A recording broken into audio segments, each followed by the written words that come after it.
Hello everyone. Welcome to the TÜV SÜD webinar on importance of medical device packaging, validation and testing for regulatory compliance. Medical device packaging and testing encompasses a range of tests designed to assess the sustainability and sterility of packaging of materials used within a given device, IVD, or their accessories.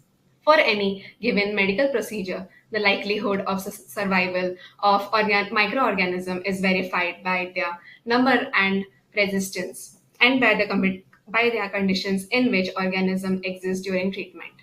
As a result, there can never be an assurance on sterility of any one of the items in a batch of items subjected to sterility processing.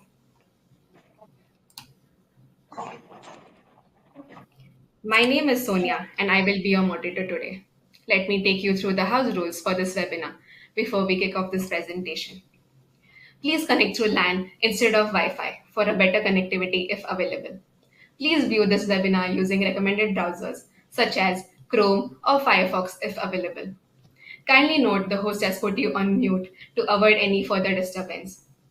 Though we are using technology for our advantage, there may be a slight time lag between the slides. The expert will try and adjust the slides. If you have any problem, please mention it in the chat window. Please use the chat option in the Q&A section to ask questions during the session. You may refer to the screenshot on the right on how you can submit your questions. We will log all the questions and the expert will address them during the Q&A session after the presentation.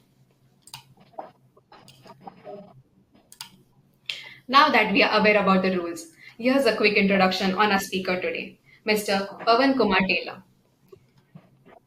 Mr. Pavan Kumar Taylor serves as a senior research associate for packaging and mechanical testing in healthcare and medical device division out of South Asia. His extensive experience in this area of QA and QC, regulatory affairs, and research and development for multiple medical device organizations and manufacturers further enables him to interact with global clients and conduct packaging and engineering tests associated with medical device. Pavan Kumar is a qualified mechanical engineer with a CQI IRCA certified ISO 13485 lead author certification. His core expertise lies in the research and development of medical device, from its verification and validation stage to the end production evaluation and regulation associated with with the same. At TÜV SÜD, he oversees engineering test evaluation and validation process at biological safety, reusable device, and lot release testing lab. So, on that note, I would like to hand over the presentation to Mr. Pavan Kumar Tera, who would like to share more details on this topic. Over to you, Mr. Pavan Kumar. Yeah, thank you so much, Sonia, for a kind introduction. And yes, as you have a little talk about introduction part of packaging tastings, I would like to enlighten more on that. That packaging is generally meant to protect the material from the manufacturer to the end users, from transportational damage, environmental damage, and due to those product damage as well. Since we are very particular for this session, where we are talking about medical devices, yes, the medical device failures can be fatal on applicants or healthcare providers. So I have prepared this presentation as best sort of my knowledge. I would try my best to educate you on this topic, since I had made a few slides that I would particularly move forward, since yeah. So over here, this is the agenda that I'm going to talk. Uh, as introduction part, I would be discussing few slides about packaging. What is the packaging? Why it is necessary? Why testing is necessary? What are the different packaging systems are existing that would help us to understand as at least introduction of packaging. Second, what will be the packaging system and all. Third would be the severity, when I will put some data in front of you where the problem has been occurred due to the failed packaging systems and severity of it. Fourth would be validation, which will help us to prevent the severity and the failures. Fifth one would be some tastings. Sixth, specifically regulatory requirements, because the thing is right now regulatory systems are also very much strict who wants this kind of data while we are applicating. And seven would be a little bit about lab capabilities.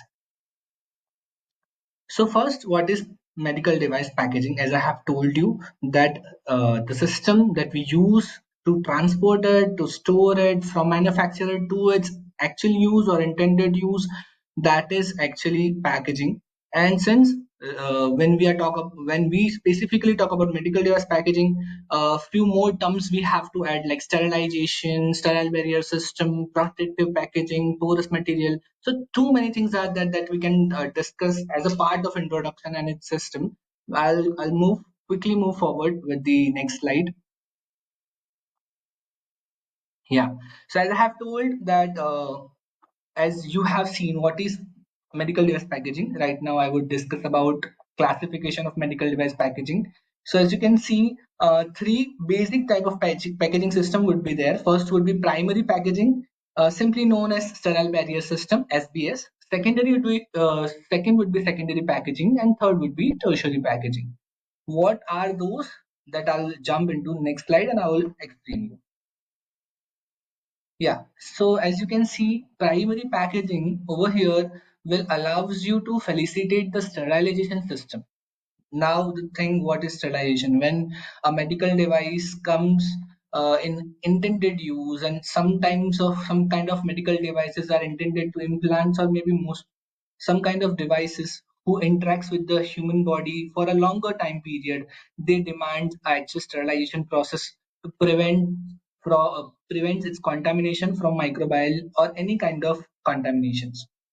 So for those, to ensure its sterility, they use a sterilization method. It either can be gamma radiation, or ETO sterilization, or steam sterilization. But for those, initially to prevent that sterility, they have to introduce a system called sterile barrier system, which is simply known as primary packaging. So as I have discussed, when primary packages focuses on to prevent to maintain the sterility and behaves as a sterile barrier system, but secondary packaging would encloses the primary packaging, and it will prevent the primary it will protect the primary packaging from the transportational or any kind of failure damages. So in that way, to felicitate the primary packages, we have to introduce secondary packages, which is majorly non-porous material, and a material which safeguards the primary packages and its sterility as well. The third one would be tertiary packaging, when we talk about bulk packaging or shipping containers. Because initially, what I have told about primary, secondary focuses on a particular or unique product which safeguards a product. But when we ship it, it's very necessary to use a big shipment or bulk shipment. Uh, while it would be easy for us to transport with the big shipments, for those the tertiary packages or transport packages comes into the picture, and that will help us to ship the particular bunch and lot or batch of product from one place to another, and those packaging system would be known as tertiary packaging systems. So now we would jump on what are the types of seals. The thing is, more type of sealings can be existed, but right now we are going to discuss specifically for medical device packaging, where devices would be how devices would be packed and what kind of seals would be. That I would tell you. First would be heat sealing, which is very major, and I would say general basic sealings that most of the manufacturers are using. It would be impulsive heat sealing, it would be vacuum heat sealing, depending upon the material is used to pack. Second would be P-level seals, the side of seal which can be easily accessible to the medical devices. That seals would be known as P-level seals. Third would be tape seals, where we use a simple tape with some kind of information or label carrier that can be used as tape seals. Fourth is temper evident seals.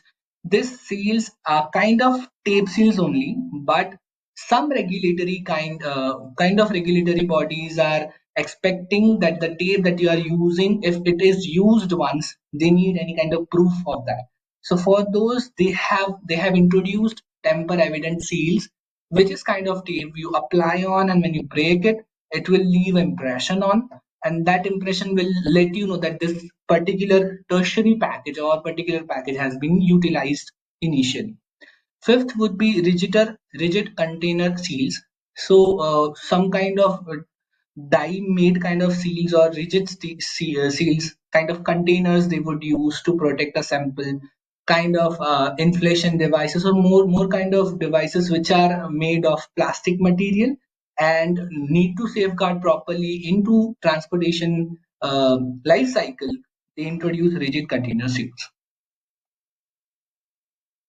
Second thing that I would discuss is why packaging is important, because I have told you about introduction part. I have tried to given you some definitions or classification of packaging systems and type of sealings.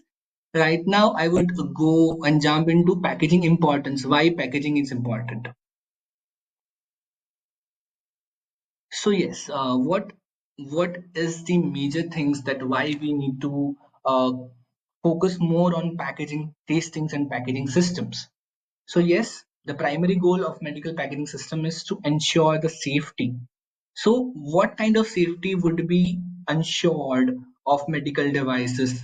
So there would be two safety always taken into consideration while we package something, we pack something. So first of all would be functional, second would be sterility. So functional would be something which enables the product intended use, whatever includes the product intended use comes into functional one. Second would be the sterility aspects that already have discussed in previous slides. So in this way, these two things is majorly important, and if either of it got failed, that product may get failed and it can cause any kind of losses that I would discuss in next slides. So third would be a severity of packaging failures, that if my system got fails, what severe condition it could generate. So over here, as you can see right now, this is the statistical as well as graphical representation of the data that I have tried to gather from FDA website, and over there, uh, too many reported failures, product failures, or any fatal injuries also has been reported in FD websites. And this data that I have gathered is from April 2022 to May 2024. Over there, you can see I have bifurcated these cases into major three categories. First is death, second is injury, and third is malfunction. So over here, the number is clearly visible to you, that under the pie chart you can see some death numbers, injury numbers, and malfunction numbers, which are quite severe. That you can see some numbers over there. A very big example that I can give you is a patient got died because of contaminated insulin has been injected to them, and that insulin only contaminated because of packaging failures. The packet that they were using initially, what the patient was using, the packet was compromised, it was damaged, and they have reported also, but the replaced quantity was not correctly got, and that also damaged packaging system was there, and due to that, uh, insulin which basically used to treat diabetes, that got contaminated, and that contaminated insulin can cause the death to a patient. So that way, few and more examples would be there to discuss that this particular reported scenarios are there, where we which lead us to focus on packaging system, their validation, their tastings, and other aspects. Next, it would be packaging validation. Surely, because initially when we discuss about severity, then why packaging is important. Now, I would like to guide you that how we will tackle this to have a strong and effective packaging system. So yes, the first thing that we can act on is validation. As most of the manufacturers and all of the manufacturers does is, while implementing their production procedures into commercialization or into actual practice, they would validate it with certain parameters, with certain guidelines, with certain standards. So, same packaging validation is also a significant presence that I would discuss in the next slide. Yeah. So as you can see, why packaging validation? I already discussed that the package should and package must packed very safely, and compared to others as well, the thing is requirements are also there, because the thing is, since most of the cases the packaging system validation and tastings have a moral sense of inclusion, but there is a requirement also from law side, from directives, from regulatory bodies, and those will define and guide us regarding the validations. Here, I would like to draw your attention that ISO 11607 Part 1 and Part 2 are the general standards of medical device packaging and tastings, which guides you with all the aspects that need for the particular implementation of packaging system and their validations. They have some cross function and cross references of particular sites as well, which will help you to choose a perfect system and to validate those perfect taste methods as well. So packaging system and packaging validation would be in a different manner as well. Since if we discuss something about process validation, I would say instrument validation, equipment validation, the thing is the major thing that comes into the picture and the steps that people would follow is design qualification. Second, that may use as user requirement definition. That is a very initial point when a particular lot of data has to get from the customers or maybe actual users or maybe potential users, and they would give you idea that you can build something and you would qualify that. Same way, it would be installation qualification, operational qualification, as well as performance qualification. If these all steps have been validated properly for a system, that that system would have some confidence and reliability level. That is another vast topic to discuss on according to the risk associated with that. So yeah, this is the packaging validation. Next, it is the packaging tastings. Surely, when we discuss about validation, some tasting, that what particular taste would associated. As I told you, ISO 11607 have the references that you can go through. You will get number of taste over there, and it is written with the proper aspect that to review this particular function, you can go through this particular taste as well as their particular standards. So I would be putting few tests in front of you, and I would try to educate you on those topics, those tests as well in next slides. Over here, as you can see, packaging tastings. But before I would put focus on the taste, the two kind of taste would be there for the packaging system that actually exist. First is to validate or to check its functionality. Second, it would be for the shelf life. So when we talk about packaging system would be uh, two type, as I have disclosed and discussed in front of you.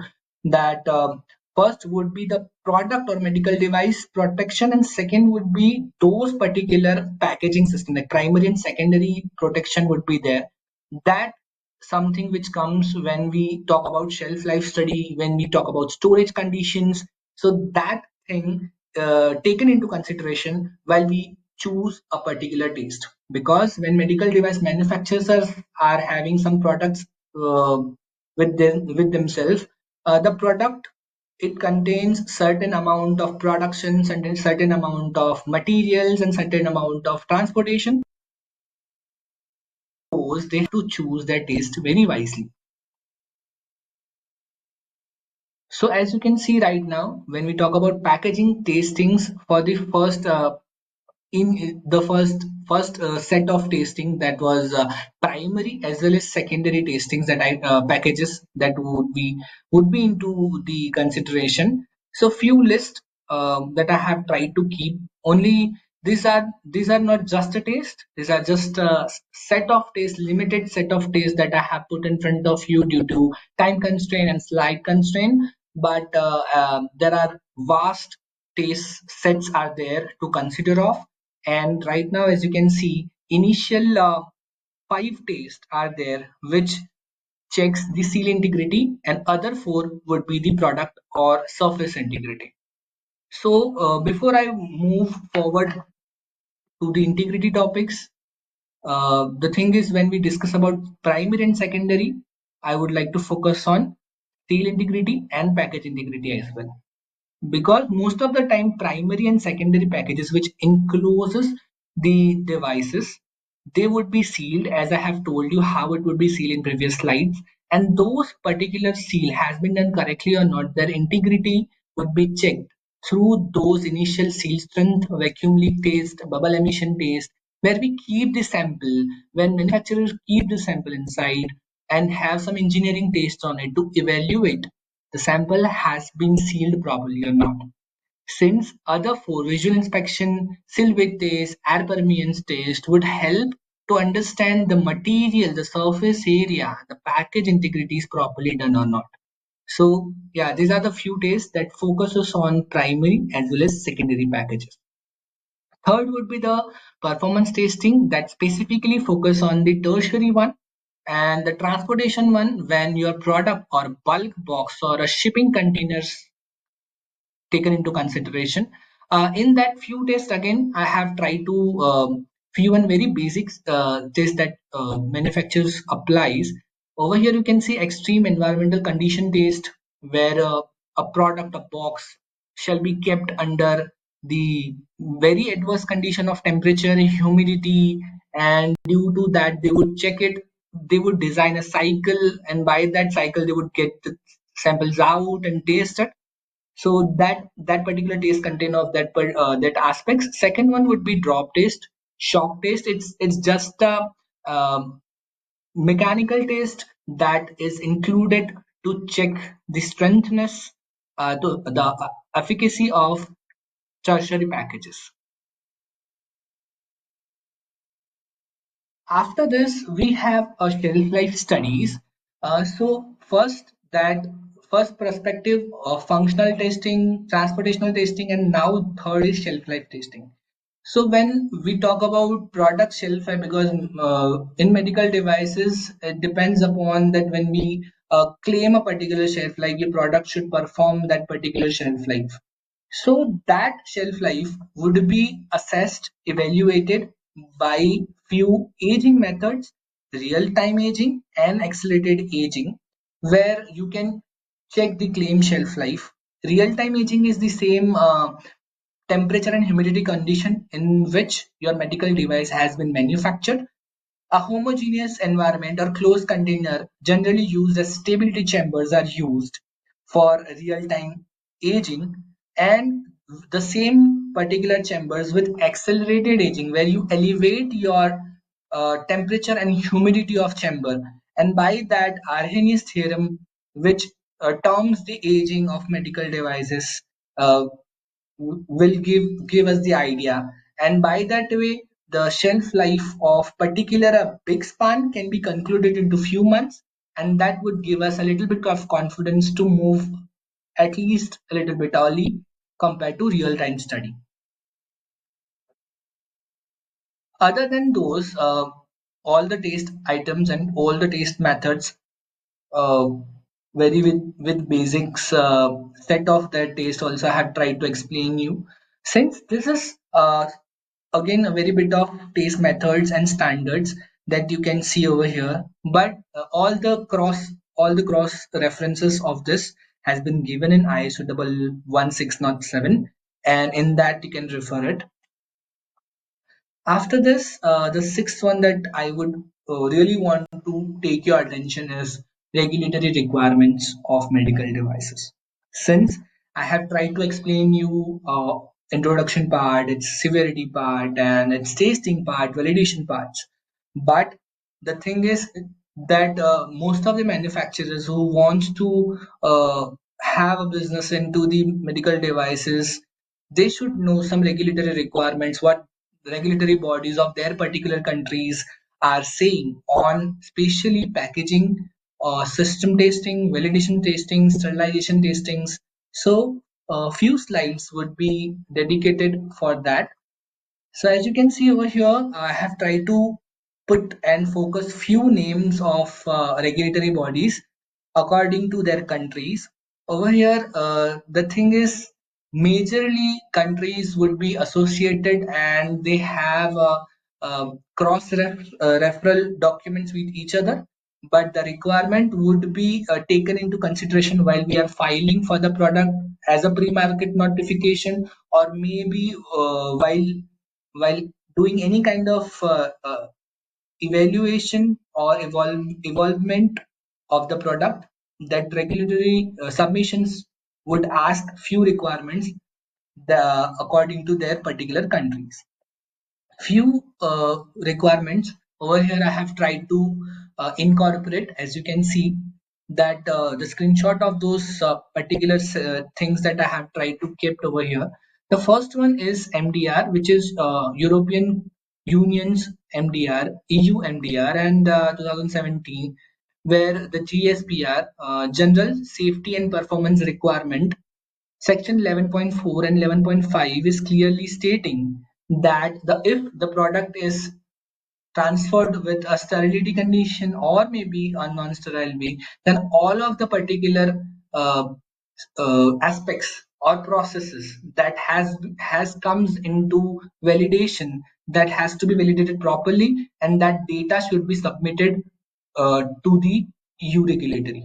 Same way, few before MDR or medical device regulations, it was MDD, which is medical device directives. In that, ESR was there, which is essential safety requirement of that particular section. 8.6 says that medical devices which are transferred or which are manufactured in a same sterility or non-sterile aspects, all the documents shall be validated first. And if a particular manufacturer would not have the set of system to validate those process, they would utilize a part of any notified body or any third party notified specifically body which helps, and they have, if they have the particular set of accreditation tastings, then they can help a manufacturer to get those validated. The third one over here is medical device rule, which is Indian medical device rule 2016-17. Over there, section number 7.5 says about the sterilization and the basic requirement while we are including a sterilization process into manufacturing of that medical devices. So since there is a number of regulatory bodies are there and number of requirements are there, since I have tried my best to incorporate these three, that I thought it would be useful for you. And after this, we'll next jump to the next slide where the thing is, initially I have tried to take you to the journey of packaging, its introduction, its importance, severity, validation, tastings, and regulatory requirements. Right now, the as a part of notified body, we do have a particular set of taste and machines that we have accredited from ISO 17025, and those will help to validate and taste medical device, and it would help a manufacturer to validate those tastings, uh, and to validate and to ensure the efficacy and the effectiveness of the particular medical devices. So after this, is if you can see over here, since these all are the tastes that has been already incorporated in my previous slides in tasting sections. Over here, few are the ASTMs or standards I have tried to incorporate where TÜV SÜD BRL lab are capable into. And after this, I would like to close my session, and I would again hand over the session to Sonia.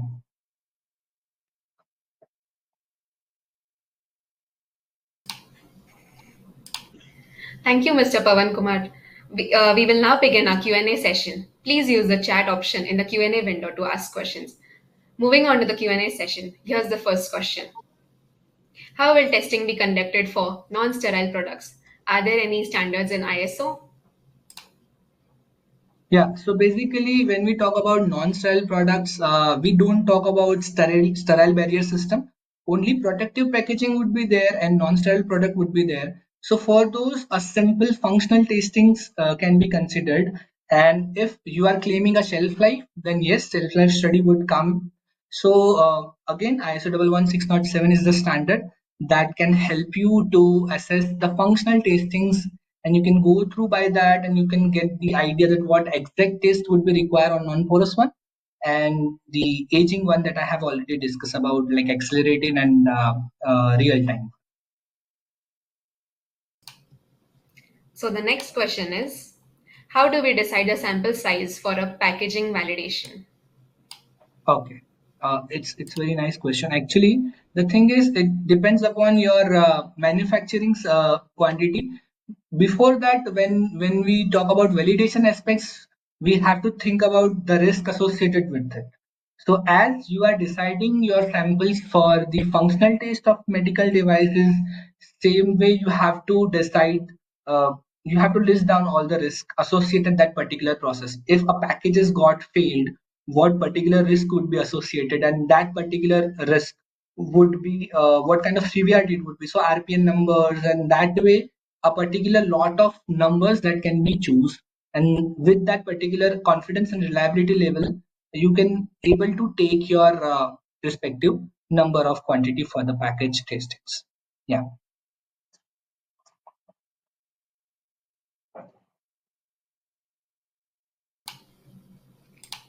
So while the Q&A session is going on, we would like to invite everyone to participate in the poll that you can now see on your screen. So moving on to the next question, why can't we do a separate shelf life and packaging testing? Why do we need to merge both? Yes, yes. A very nice question, I would say. But the thing is, when we talk about shelf life, we have to include the medical device packaging system, because the thing is, as I have already discussed, when a particular device will have a shelf life, again depends on the sterility aspects and the product which is encloses the medical encloses into the packaging system basically. So the package would keep with the medical device, and that would help that yes, it is not contaminating, it is preventing, and it is being a sterile barrier system to your product, and that product is not contaminating, and your product quality is not been compromised by that shelf life study with the medical device packaging is necessary.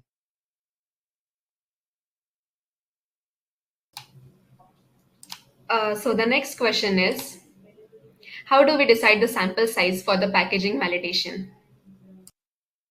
Yeah, I have answered this question previously also, but yes, it's completely upon to the risk based associated with the process, and by that only you would choose that what number of samples you would use for the validation actually.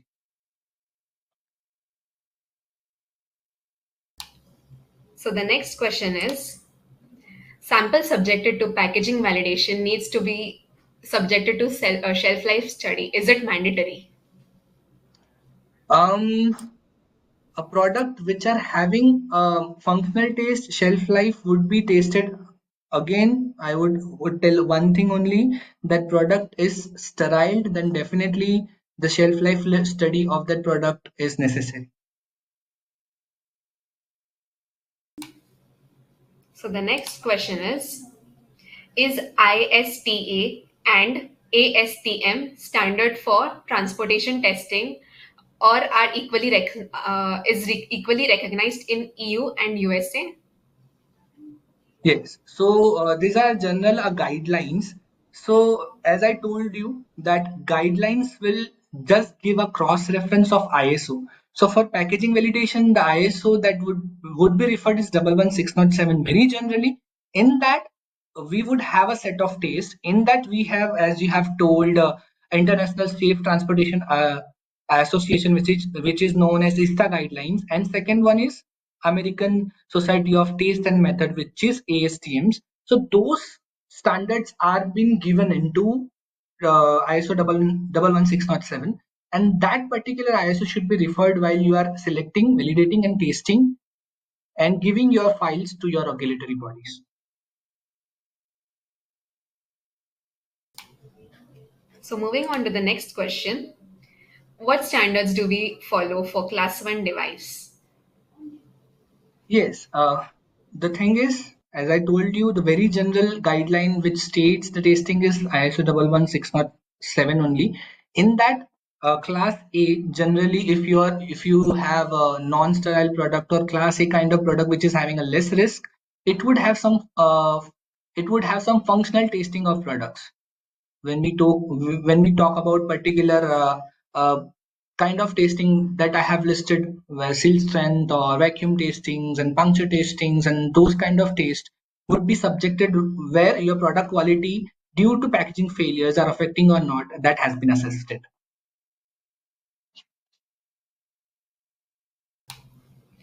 So the next question is, what are the different types of packaging tests required for packaging used in orthopedic implants? Okay. Again, a very nice question. Orthopedic implants are the high risk products, and those functional tastings are very mandatory. But since we are very particular with the packaging, uh, what I understand is sterile barrier system and the protective secondary one that has to be assessed particularly with their shelf life also, and those transportation validation and transportation simulation process should be included. So this set of tasting that I have told you, secondary, primary, and tertiary, these three validations shall be and like shall be done for the product while you are going for at least implants or high risk products. So the next question is, shelf life, stability testing, packaging testing. What are the difference between these three? Sure. So, as I have discussed in my previous slides also, that when we assess the quality of packages, because if package comes into a sealing process, seal integrity would be there, package integrity would be there. To assess those comes into the packaging functional tastings. When we talk about the shelf life studies, when we talk about the stability of the product throughout its shelf life, or I would say uh, proven shelf life, or I would say the shelf life that manufacturer says on the product, that particular things would be comes into shelf life studies. And what was the other third one that you have asked? I'm sorry, uh, I just wanted to know from Sonia. You have asked about the functional one, stability one, and the third one is shelf life, correct? Yeah, shelf Yeah. first So is the by shelf that, life, then is Mhm. stability testing, and then third is packaging testing. Yes. So yeah. So in that way, I think I am clear with my answer, and I think that I have cleared your doubt as well. Where we focuses on particular product, and without knowing its time shelf life, this particular stuffs would comes into the functional tastings, where secondary, when we think about shelf life and stability, a storage condition, a particular packet has been stored in somewhere with a proper temperature and humidity criteria that has to be taken care in shelf life study tastings.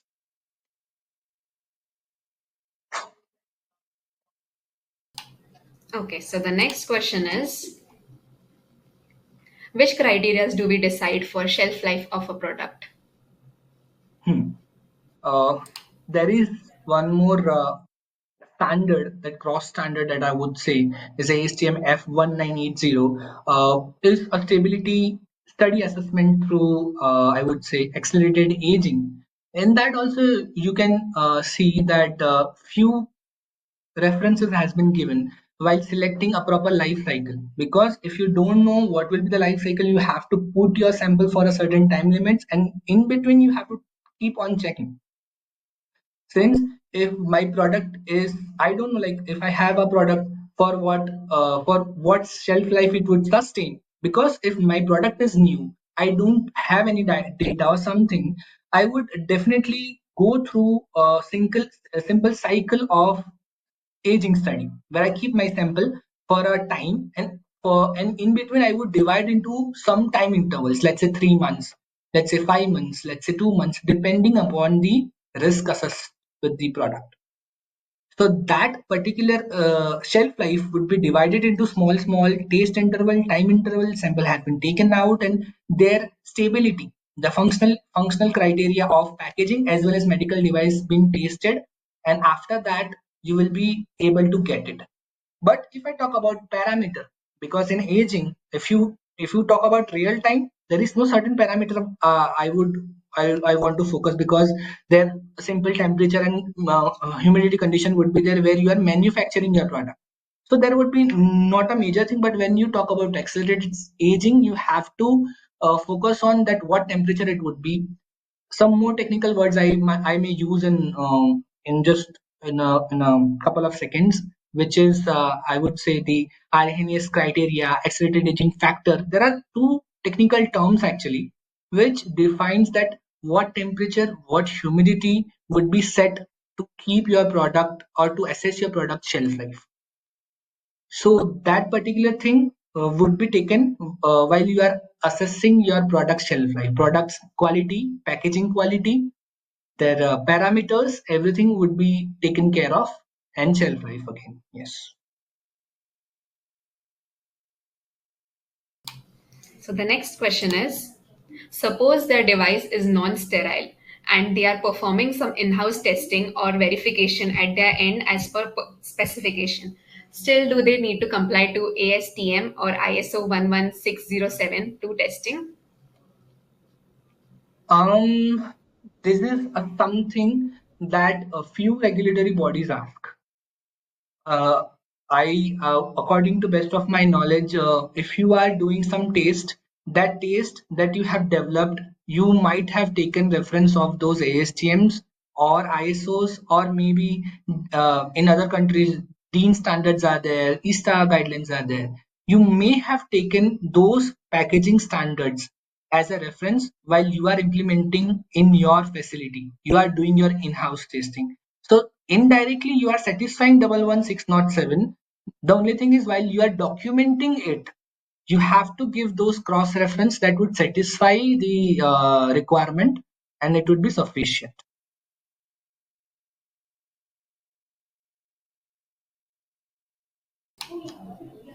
Okay, so the next question is there any specifications that sterilization should be carried out in primary packaging only? Can it be done in secondary or tertiary packaging? No. Actually, primary packaging and sterile barrier system is only packaging system that we use, while sterilization is they have a certain kind of material characterization. They have certain porosity. That's why we are using those very basic material that we are using is Tyvek pouches. Right now, if you see most of the medical devices, they use a Tyvek pouches as a primary packaging, and sometimes it may be referred as sterile barrier system also. So that Tyvek pouches have a porosity, and that will allow that ETO gas inside, and it will sterile it. Same goes with steam sterilization and gamma sterilization. If your product is subjected towards a sterilization, and in that way, a radiation part would be there, you may eliminate. But again, a deep discussion with the technical team members would be required before choosing a perfect sterilization method. By that only, you should move ahead with the proper sterilization and proper packaging systems. Yes. So the next question is, what are the types of packaging failures? Sure.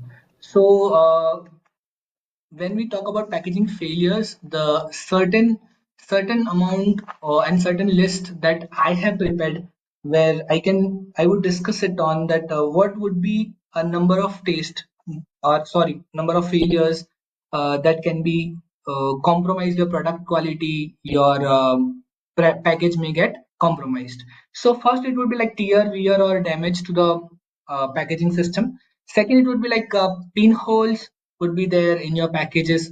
Your package would be deformed, like containers would get deformed while transporting, it got damaged, and it will damage your product as well. Then deformation of device only because of deformation of your boxes or containers. Sometimes rust would be there on the packages if it has been kept through a rusty containers, a rusty, I would say, transportational containers that can uh, contaminate your tertiary packages, and it may contaminate your primary as well if it is not handled correctly. Sterility compromisation would be there only because of package will get, or sterile barrier will get compromised, and due to that, moisture and humidity can cause microbial contaminations as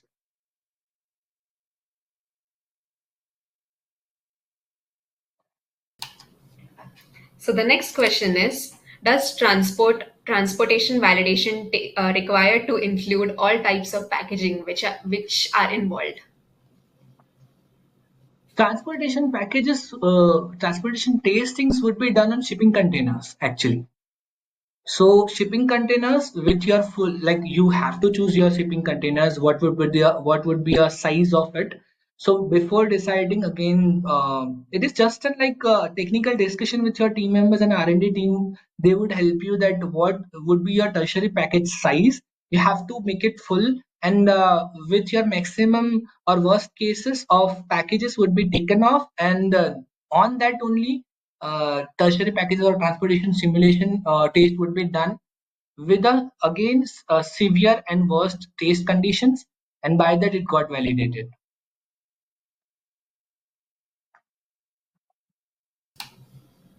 So the next question is sterilization validation required if the sterilization is being done from a third party? So very interesting question over here. While we talk about, because majorly the thing is sometime this may happen where you're a part of your product or part of your manufacturing of the product, or I would say production life cycle of the product has been conducted by multiple companies, as Sonia has told that over here in this case sterilization of that particular product has been conducted by third party. Those particular documents would be suffice if you are not, uh, I would say, there that would be a last process, because like 99% after this sterilization process, it's a packaging, and you straight away dispatch it to your customers. So if you are doing the same, and if you are maintaining the product quality after, because after that, that one or two process, that the big shipping containers would be involved to put those sterile pieces. So in that process, if you are making sure that those tastes are handling and this process are handling very adequately, then definitely those documents would be sufficient.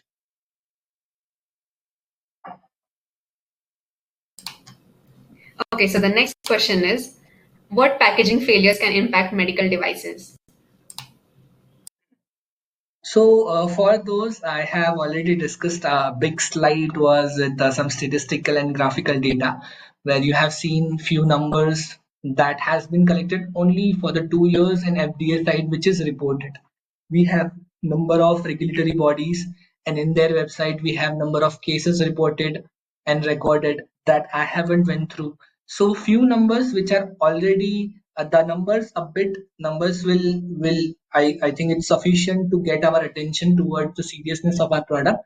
But this is this severity of medical devices that I have tried to project through FDA's 2 years data, which is, I think it's quite unimaginary and impractical, that it should not happen actually if we or manufacturers should focus on, because right now the thing is people more focuses on product quality.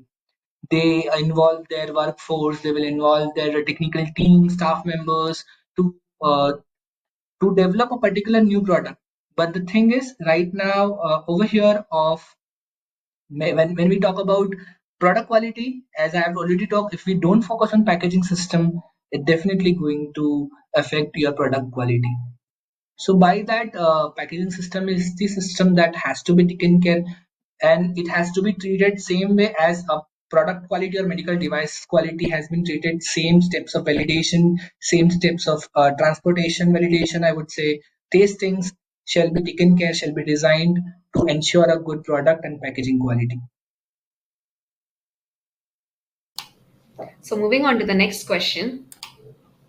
Transport validation should involve primary packaging or secondary or tertiary.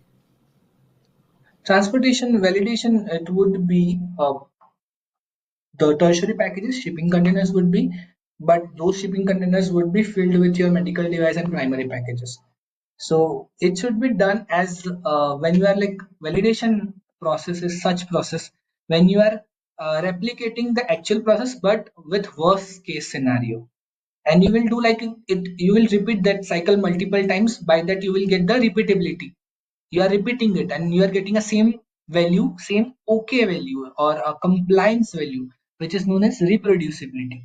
So by that, when you are validating transportation validation, definitely main product or main package system would be your shipping containers, your tertiary packages only. But over there, it shall not be kept empty. It will be with primary and secondary packages. And after that only you would taste it. So majorly, yes, you are right. Tertiary packages is the packaging system which is utilized, but the primary and secondary shall be there inside. That is the only concern that I have. So the next question is, how many times can we sterile the product? Like, how many times can we change the packaging? Is there any criteria? Um, Changing of packaging systems. It's only when you are using, because why we are putting your sterile system and validation and tastings all, the main phenomena was to maintain its quality from manufacturer to its intended use. If you are asking your multiple sterile system, so the first answer it would be if you are reusing that system, or what if you are like reusing that medical devices, then definitely that all things, that what device it would be and for what it has been used. Does it it was implantable devices, does it was like uh, not too longer with contact to with the patient, that all things comes, and after that only you would decide that what packaging system that you would utilize actually. So the next question is, how can product quality be assured? Product quality will be assured only because of their tastings and validations. I'm not talking about packaging. If you have asked about product, so yes, packaging system is the main is one of the criteria that has to take into the consideration while we decide the while we assure us the product quality. But yes, product quality can, how can you assure the product quality? By putting the validation and putting functional taste or sterility taste, and so many tests are there that a manufacturer would know for their medical devices, would be taken care, would be taken into the consideration, and that will help you to evaluate and ensure your product quality.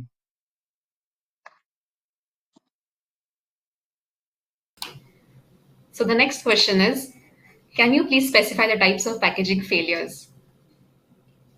Packaging failures I have been through actually in previous questions, but again, I would repeat it if you want. As it can be like any kind of damages on packages, primary, secondary, tertiary.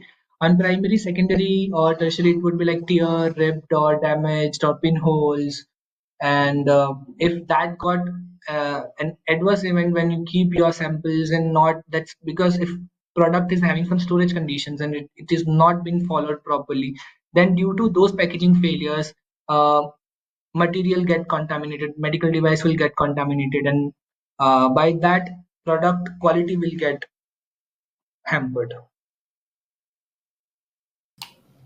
So the last question is, how much resampling is required whenever any testing of finished product is found is failed in packaging? Sure.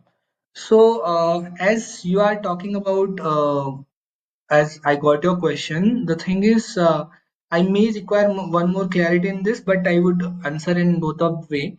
First, when you are doing validation, there you will not, you will have a 95% of like the thing is majorly 95%, but it depends upon product risk that what confidence level, what reliability level. These are completely a very technical points that I'm discussing right now, where you have to think about risk assessment, and by that what percentage of confidence level you require to pass this that test. Let's say if a high risk product is there, then I would need 95% of confidence level with 99% of reliability.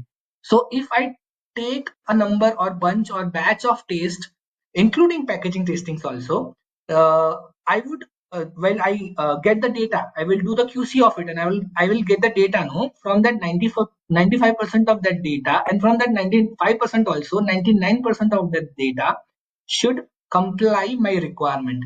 That will suffice to move further next step into validation of the tastings.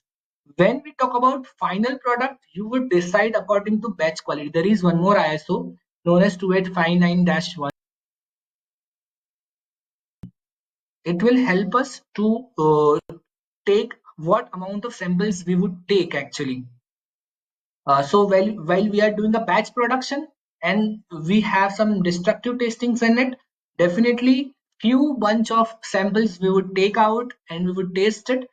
That will have an AQL, acceptance quality limit, and that quality limit again will be designed by your R&D team and technical team. That AQL will help you that what amount of resampling and retesting is required and you can take. So yeah, this thing that I can help you with my best of my knowledge.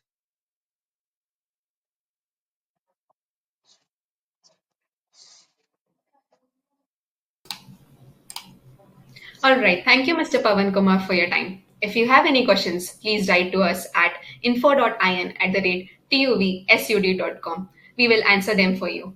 We have come to the end of this webinar. I'm sure this webinar was interesting and relevant for you.